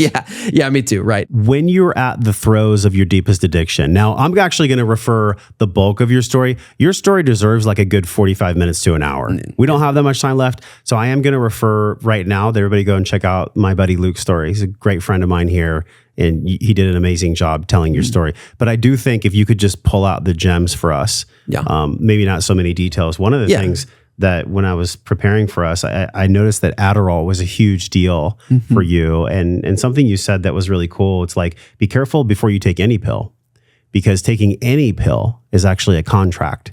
It's an emotional and spiritual and physical contract with you being outsourced to something outside of you. So then you can have an internal compass that'll guide you the right way. But it's such a paradox because your compass is built on something you're taking from the outside. It's not coming from you. It's the ultimate paradox. Yeah. So when you were at that peak point, which, it's beautiful that now here you are, the founder of this company, and you're giving true medicine to people.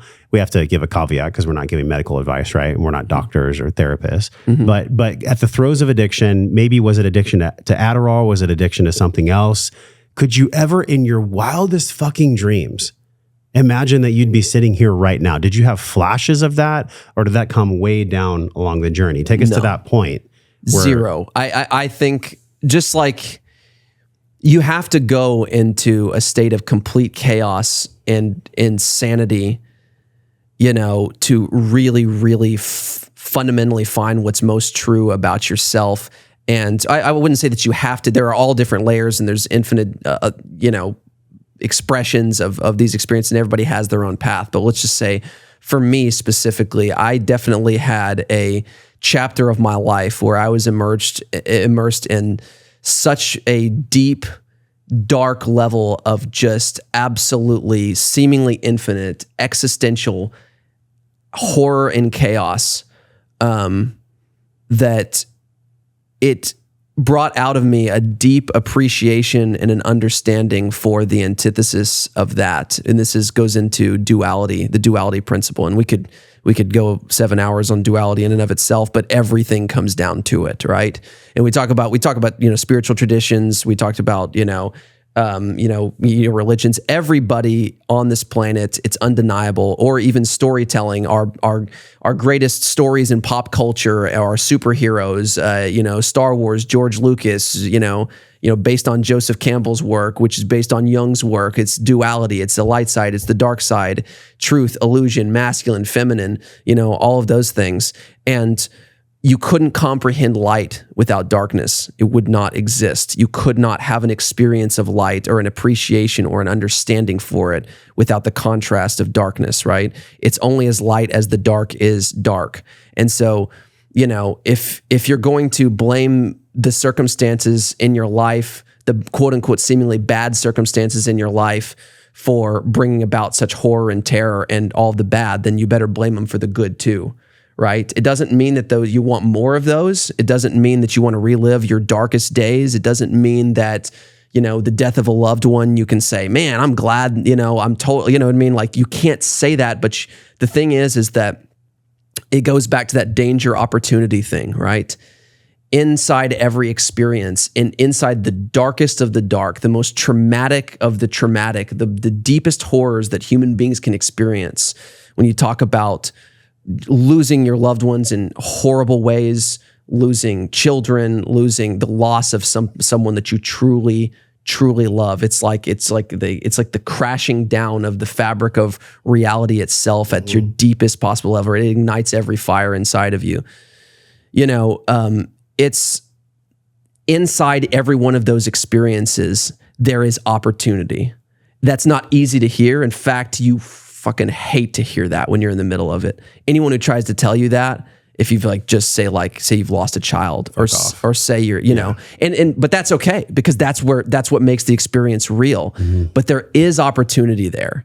And I actually heard Bobby Kennedy, of all people, say this recently when he was asked in an interview about the death of his uncle and his dad and everything that led to the announcement of his presidency and the path that he's on, all that kind of stuff. When he asked, I believe it was his aunt or one of his relatives or his mom or somebody, you know, because they had experienced so much tragedy in their family of, you know, people who were trying to do the right thing and they lost them because of it. And he asked them, does the hole that it leaves inside of you ever get any smaller? And she said, no, Bobby, it doesn't. You know, to be honest with you, it doesn't. Whenever you truly love someone more than yourself, it doesn't get smaller. But what the goal is and what you learn is the greatest way you can honor somebody who you have lost and that you can actually make that hole proportionally smaller is by taking the best virtues that were in them and integrating them to grow and to build up yourself, to make a contribution to the process of life and everything around you that gives meaning. Which then gives a meaning to the passing of their death, because it catalyzed this sort of inspiration inside of you. And so it makes everything in your paradigm and your growth bigger. Everything in what you are, it helps you to grow around the hole so it gets proportionally smaller, right?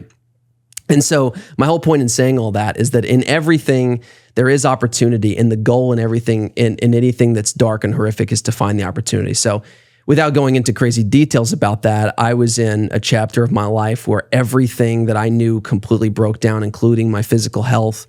And I lost all of my freedom, my ability to even walk at times. You know, I was watching people die all around me, you know, regularly. And drugs? Was it drugs? Yeah, that was part of it. Yeah. You know, but you know, again, addiction is not the problem. Addiction is your attempt to solve a problem. Right.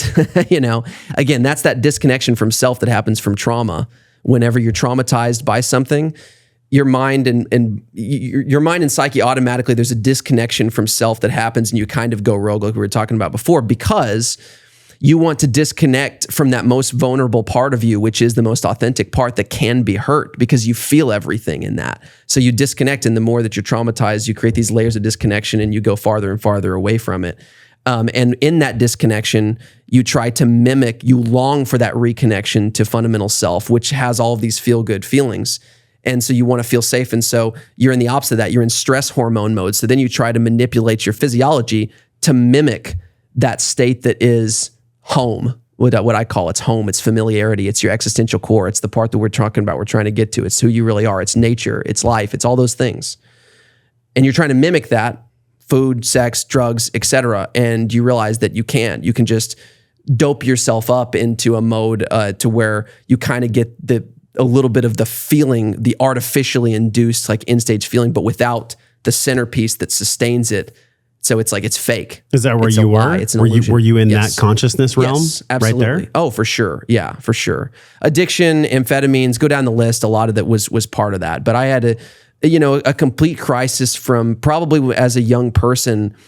I'm one of those people that probably came into the world a little bit more sensitive maybe than the average person. Cool. Have you ever heard the term HSP, highly sensitive person? Or empath? Yeah. Yeah, I can identify with that as well. Ever since I was young, I was like, why do these adults treat each other so shitty? Yeah. Why is this world such a gnarly place? Like, how do we make this easier for everyone? I remember thinking that very early, probably when I was like single digit age. And when you are like that and you're wired like that to some degree, then you kind of come into the world usually and kind of developed a little bit of an oppositional personality because you feel isolated because you're born, whether you're born in it or it's developed early on or whatever you come in, whatever, it's the progression of your soul, whatever, theory you have behind it, you end up in this state where you know something. It's sort of like the Morpheus Neo thing, right? The big speech, the Matrix, the whole thing. What you can't explain, but it's there. It's been there your entire life, like a splinter in your mind driving you mad type of thing, right? Like something is not right, and you feel isolated because no matter what you do to try to appease yourself or to feel good, and usually you become an addict because you know that something's not right, that you're not who you could be. You don't know that consciously. You're not thinking what I'm saying right now. You just sense that something's wrong and you feel at unease. Dude, there's a client I used to have back when I did business coaching. I don't do that anymore, but he had a massive YouTube channel. Amazing YouTube channel, like super talented musician, but he was struggling so much with his father's death and just the things that had happened for him. He did not know how to deal with it all. And we had a conversation similar to this one many years ago. And I see him now, and it's heartbreaking for me because I see his potential. I see what he could be, and I know he knows it in himself. It's not my journey to figure it out for him, but that's the kind of things that I think many of us that are, I even hate to have the term identified as HSP, whatever. HSP might be some of my construct, okay? I don't identify with it, but it's part of my construct in life. So how do you look back on yourself with that kind of loving care, that leadership, that fatherhood, that parental energy that you can sit here and speak to us now from? In other words, if you had a dad back then that was giving you the great advice, what would you have said to, young Cameron who was in the throes of addiction, doing everything he could to try to scrap back to center? Like, what would you have told him back then? Yeah. And the ironic thing is that I actually, of all the things, I definitely came into the world probably with some level of generational trauma, right? I was different than my brothers. I had two brothers, and, everybody goes through their challenges, but I had significant ones. And I was always prone to impulsivity and addiction and prone to all these things. And a lot of it was because of this internal turmoil and isolation that I just had, where I felt like even in a crowded room of hundreds of people, I felt totally alone. And when you have this kind of thing going on, you do, because you sense something and you're at unease because of it. You're not who you could be. You're not connected. You feel like things are off. And so then you try to, what I call compensatory strategies. You're trying to make yourself feel better, because you start to feel really bad about yourself because you're isolated. Then you end up not being able to fit in with other people. So then it harms your identity, sense of self, because then you don't feel accepted. Then that ends up to compensating to want to prove yourself maybe, or to do this, or to retreat. Either one.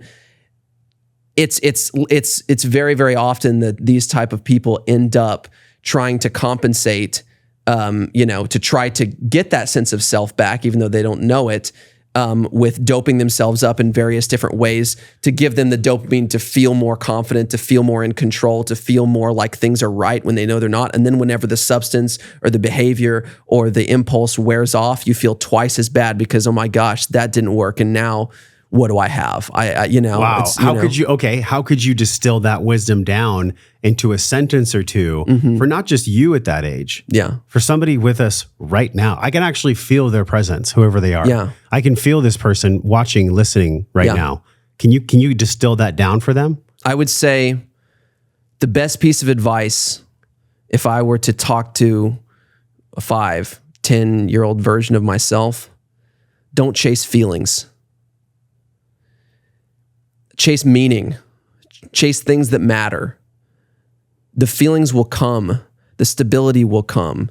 You will become a better version of yourself, and you will be more confident, and you will fit in. And then the positive circumstances, the friends that you think you don't have, will come to you, and the right ones will come to you. Remember the movie Field of Dreams? If you build it, they will come. Remember that? You know, like that movie. What? Yeah, we can go off on that for a while. Yeah. No, but if it's one of those things that I truly believe in.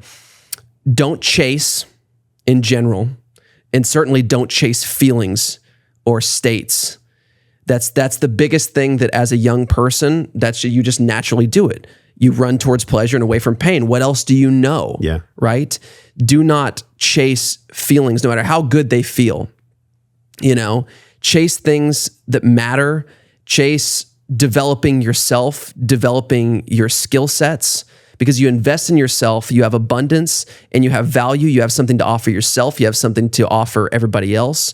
Where does confidence come from? Where does self-esteem come from? It comes from overcoming difficult challenges and taking responsibility, right? And so, you know, don't stay away from thinking that the world is against you, like that you're a victim. You're not. You know, it's the fault responsibility thing. It's not your fault that you feel this way. It's not your fault that maybe horrible things happen to you. It's not your fault, but it damn sure is your responsibility, right? You know, sometimes it's your fault, but in many cases it's not. But it's your responsibility because you are the only one that can shift it, and you will not shift it by chasing feelings. You will shift it by building value and taking responsibility in your life.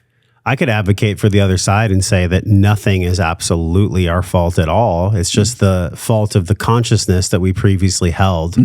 That's a way to just, you know, maybe not so linearly look at our development. And God, if I would have heard that distilled wisdom when I was like 18, 20, I totally would have listened. I might have told myself something very similar too. I might have said something right in that same vein of like, hey, you know, all these feelings that you're feeling, it's okay that you're feeling them. Yeah. That would have been like the nugget I gave myself, because so much anxiety and loneliness and depression. And I mean, I used to be 280 pounds. We're going to put this on the screen right now. This was me when I was like 18 years old. And the craziest part about it is that when I was at 280, I thought that I was like having fun and I was doing cool stuff. But way deep down, and we all have this feeling, man, I'm sure you can relate to this. You go to bed at night and it's just you and your thoughts and your breath. That's all you get.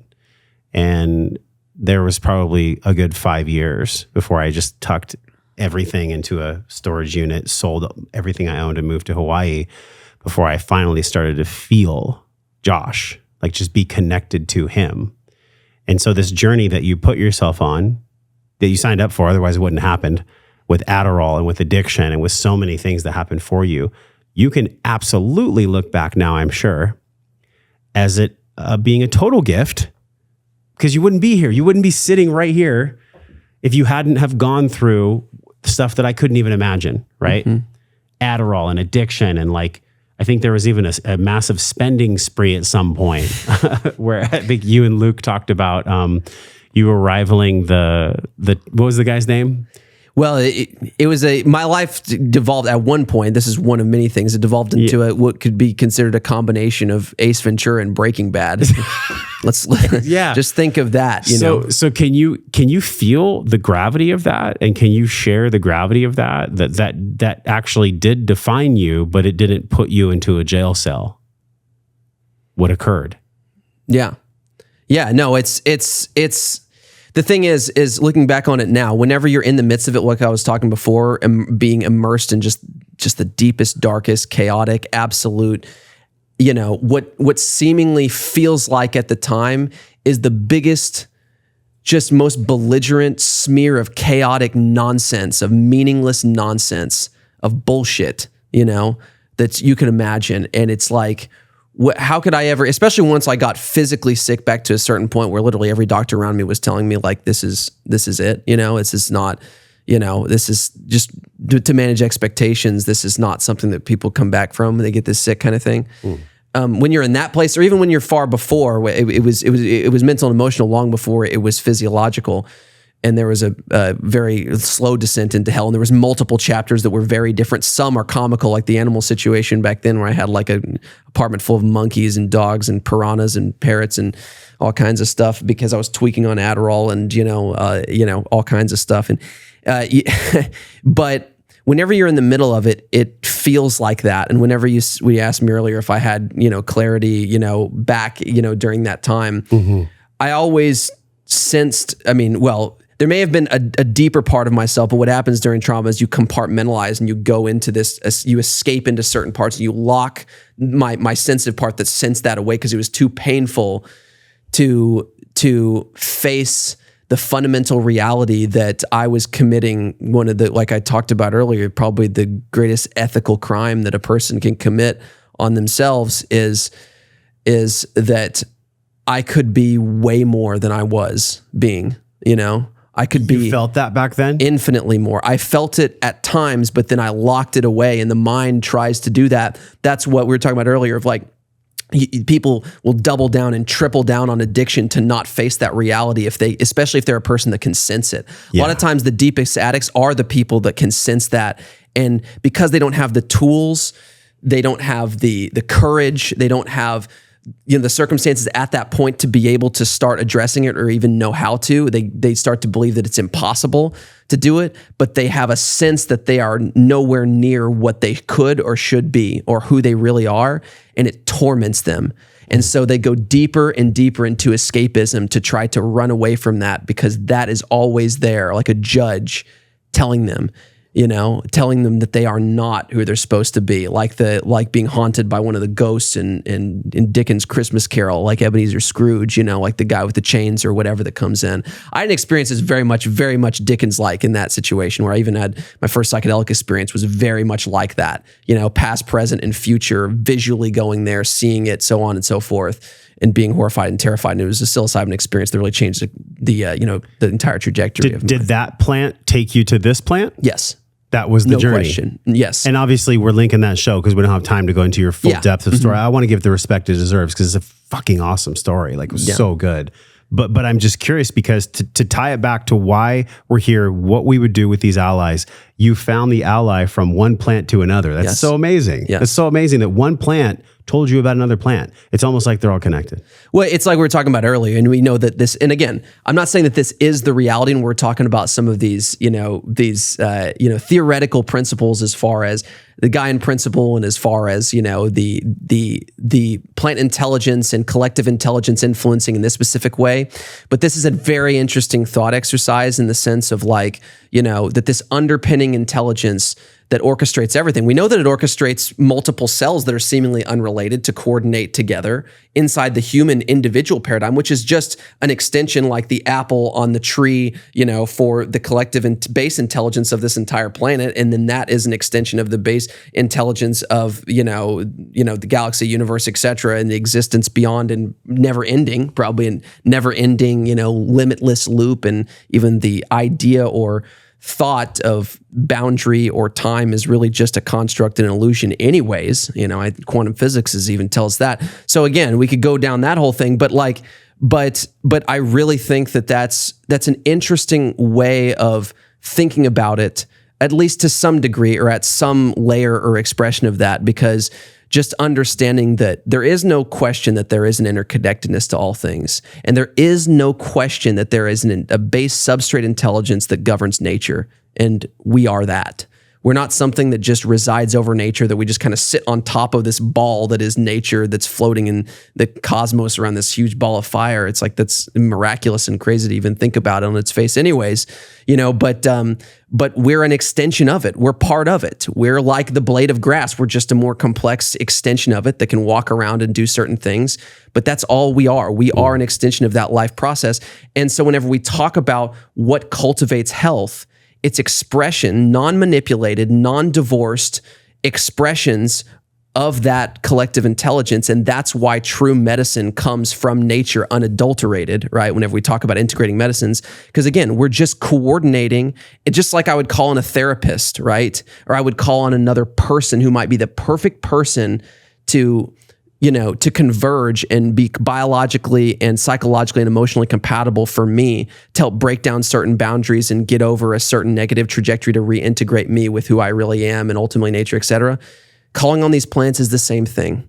And I actually truly believe that certain compounds and certain organisms surface at a time of great need where there's a significant need for what that particular organism has to offer and how it's developed and the constitution of what it is, right? As a protective substance, as a heart opener, as a mind opener when in terms of kava, just like during an injury, like what we're going through right now in this planet is a transformation where there's a lot of risk and opportunity, but there is a big injury that has occurred as well too, where there's collective trauma like we haven't seen. We're in the middle of a cytokine storm. Yes, exactly. So like a brain injury in the brain, where the system and the substrate intelligence that governs everything that we know is there recruits certain cells to go to the site of injury and to secrete all of these factors to then basically rebalance the entire system.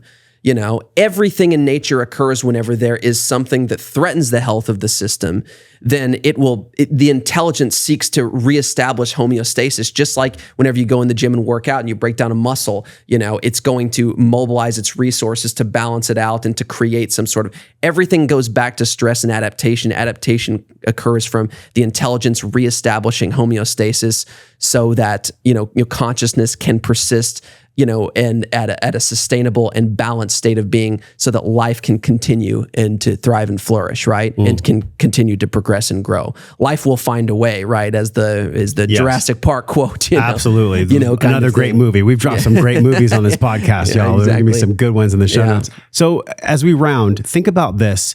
Right now, we're in a model where probably at the time this podcast comes out, I would even almost put money on it that there's going to be some kind of bullshit mask mandate. There's going to be all these vaccine conversations. It's going to be pretty gnarly. And people may fall prey and people may not fall prey to the psychological war, the Wetiko that's happening. Mm-hmm. We talked about this with the cytokine storm. We're going through I guess you could say a growing pain. Because if you look at humanity, we haven't been around for that long compared to the age of the earth. We're kind of still an adolescent. So as we go into our young adulthood, I wonder what the wisdom you could share from the most inspired place about the narrative of pharmacological intervention versus something from the earth.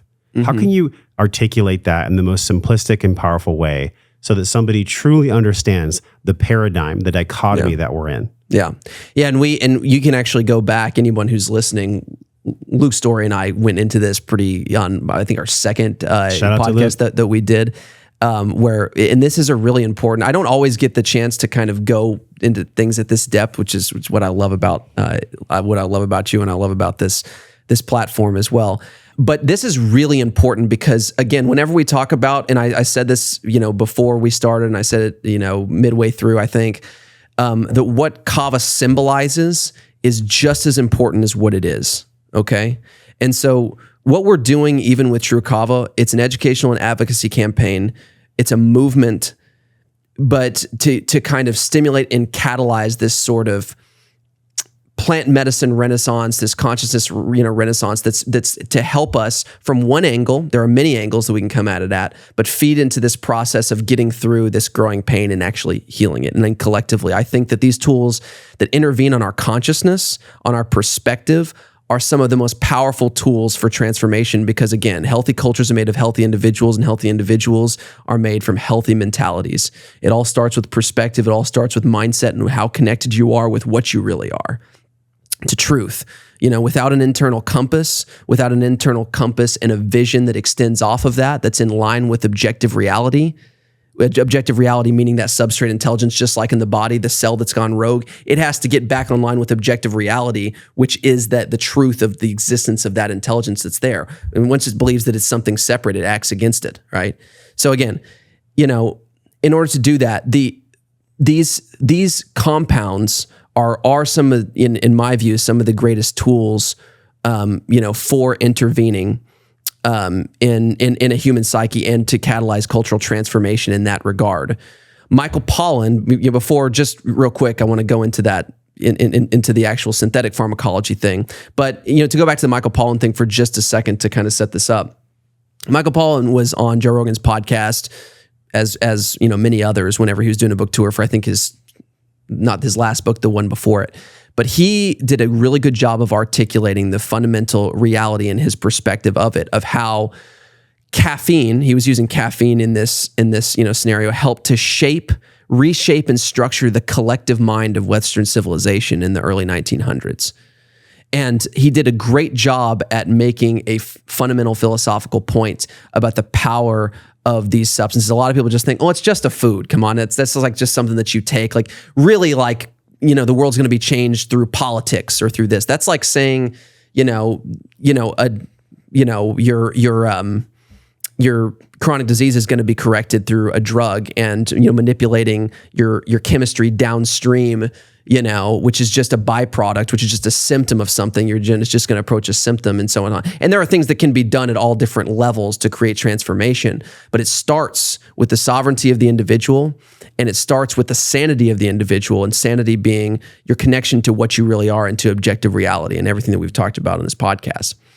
But he was talking about how caffeine helped to shape the collective mind of Western civilization into this more productivity-driven and prioritized state of consciousness, which it was already moving towards that from a lot of different factors. But when we introduced the advent of coffee breaks to increase productivity, that was part of sort of a corporate thing, obviously, to increase output and so on.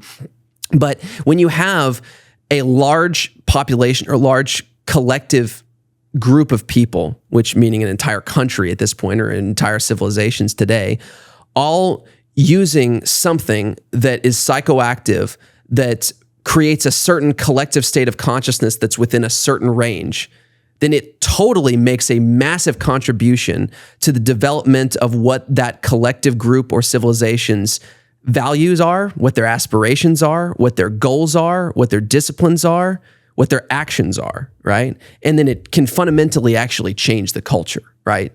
Because that's why every culture, like we were talking about earlier, every culture, every tribe, even hunter-gatherers, all have some altered state that they uphold, because we're obsessed with altered states. We're obsessed with altered states for our own sanity, to connect with other people, to get clarity, to reflect, to do all these different things. And some of us choose better altered states than others. We've fallen into this thing where, because of industry, because of a lot of different things, alcohol, caffeine, nicotine have become the three that have ruled the roost for Western civilization and really kind of the modern world. We still go to certain cultures, like in the South Pacific, that have Kava as their main one, or like in the Amazon, where we still have psychedelic medicines, and those are their preferred altered states.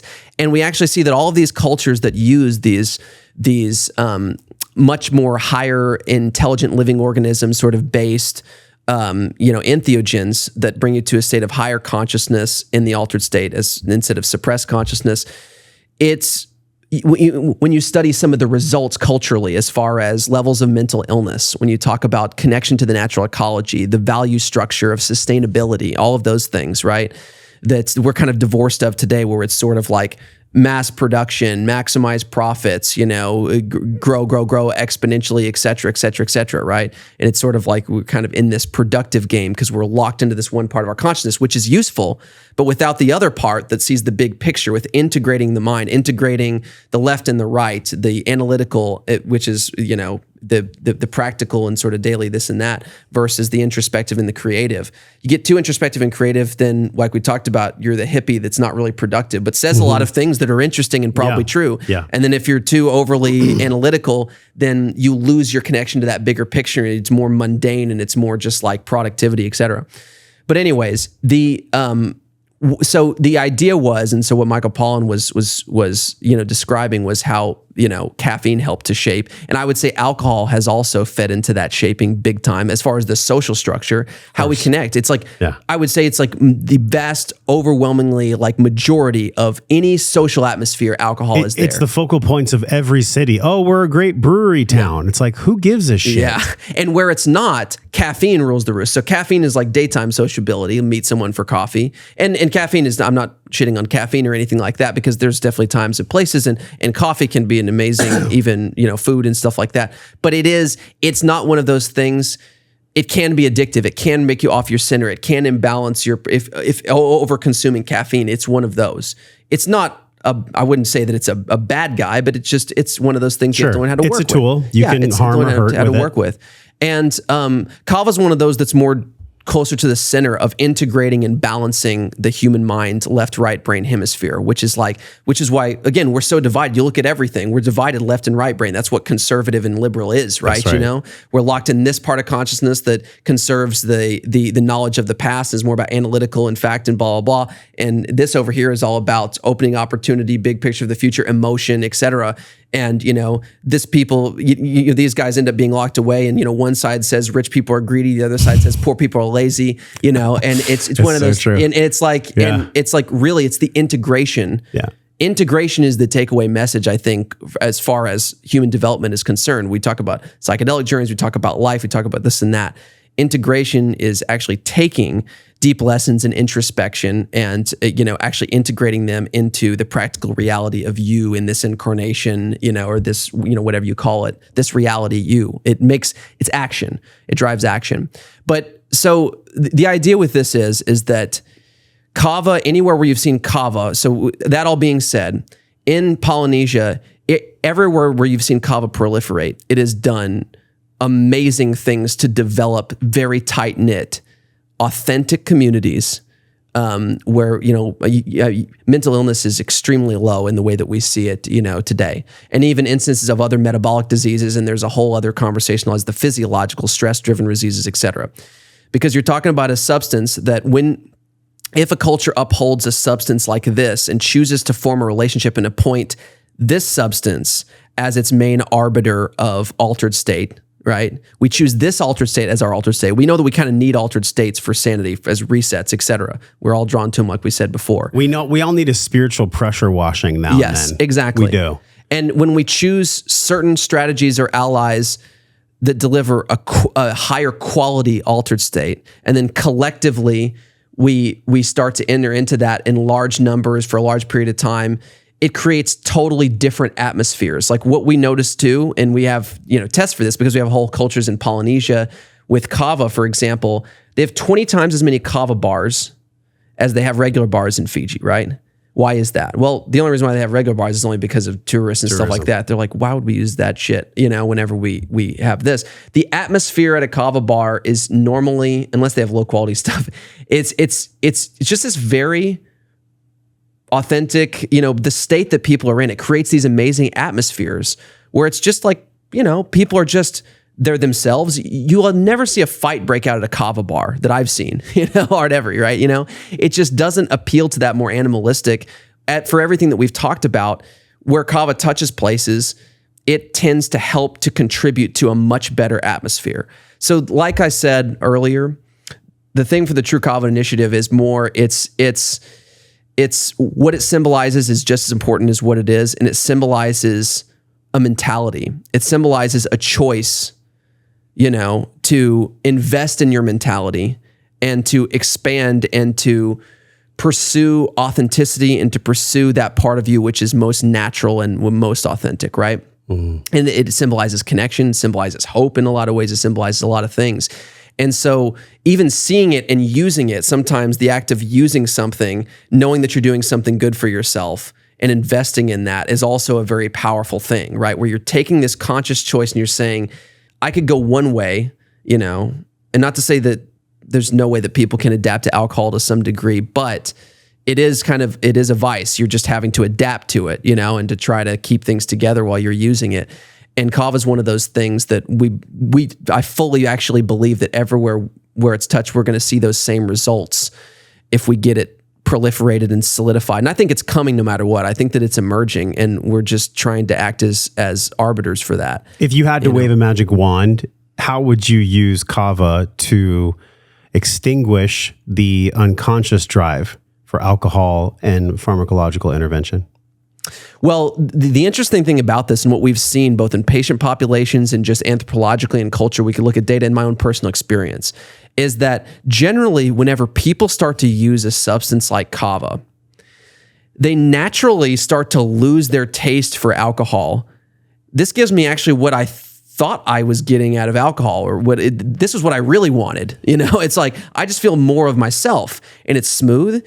and I'm not addicted to it. It doesn't call to me the next day like I need it. In fact, it's really an off-ramp. It's not only is it not a drug, but Kava is an anti-drug, because in the literature, we actually see an upregulatory effect on all of the main neurotransmission systems, mainly GABA and these things, instead of downregulatory. So pharmaceuticals, in the conversation of that, like you mentioned before, pharmaceuticals fundamentally are isolated molecules that are sort of isolated and ripped off from nature, meaning that they're divorced from nature, taken out of the context of a living being, just like an individual hormone is out of the human body instead of taking something from a human body, right? And they work by working on a very specific pathway, obviously, to target, and they're foreign molecules that just plug into a certain receptor because they're just synthesized to plug into a receptor and get an effect, even though it's not a molecule that's innate to the body. Some drugs are molecules that are innate to the body that just are synthesized, and some are just foreign molecules that plug in and trick a receptor. Either way, it's essentially like a hack to the body. I always say that alcohol and drugs, synthetic drugs, all pharmaceuticals are somewhat liver toxic, neurotoxic to some degree because they are not part of the innate intelligence, and they borrow from tomorrow to pay for today. That's why every drug commercial you'll see, here's the effects and here's the side effects, which are the effects. They're really the effects of the drug. And that's because they borrow from tomorrow, they hack a receptor. I like to think of the catalytic biochemical processes that govern every sequence in the body, every process in the body, like steps of an assembly line, right? They start from producing energy to producing hormones to producing, X, Y, and Z communicating here and there or whatever. Like the steps of an assembly, it's a massive assembly line, just infinitely complex, right? And a drug is basically like intervening at one step of the assembly line where you want to fix something at the level of symptoms, and you're saying, like, it's like the product's already being produced, it's already down there, and you want to change it right here. And so right there, you can create a molecule that'll make a quick shift to where in that little space, you get effects and results. I take Adderall, I focus today. Great. At what cost, right? Because you're not hiring a new manager and changing the standard operating procedure and coming at it from an intelligence where you tell everybody in the assembly line who's working on it what's going on to change the process to make it more efficient. You're not doing that. That's what plant medicine does, because it's a biological organism that has all these molecules that act in that way. Individual molecule, you skip all that, you take the intelligence out, you just hire one person to come in and change this one thing. So you get what you think you want on that day, feeling better, whatever the drug is. If it's a benzodiazepine, it relaxes the hell out of you. But it's optimizing for certain symptoms or metrics at the cost of the system long term. Now, your body will course correct and will adapt to some degree, but the more that you do it, it steals from the system, and it throws off. It's sort of like, it's a hack. Also, for a computer analogy, a hacker, understands that all a computer system is an assembly line of code that all is connected together. And you can hack in to change one thing to get a result, but that affects the entire sequence of code. And the more that you get spyware and the more that you get these hacks in your system, it slows up and distorts the whole system. It doesn't work eventually. You just have to throw the damn thing away because it's so diseased, right? Because the system is not working in synergistic harmony anymore. We're all systems. We're all complex systems that are governed by intelligence. We're all assembly lines. I feel this, like at its most simple, pure form, we are either in harmony, in homeostasis, or we're not. It's not a shame thing. It's not a blame thing. Mm-hmm. It's more like, if we're going to move forward here, if we choose to move forward as a collective society that loves each other, that cares about each other, that is consciously competent, then we can move to unconscious competence. We can just know everything without having to know that we even know it. That's the kind of world that I want to create. That's the kind of body I want to live in. And I think that's what these plant allies can teach us, man. This has been an exceptional podcast, dude.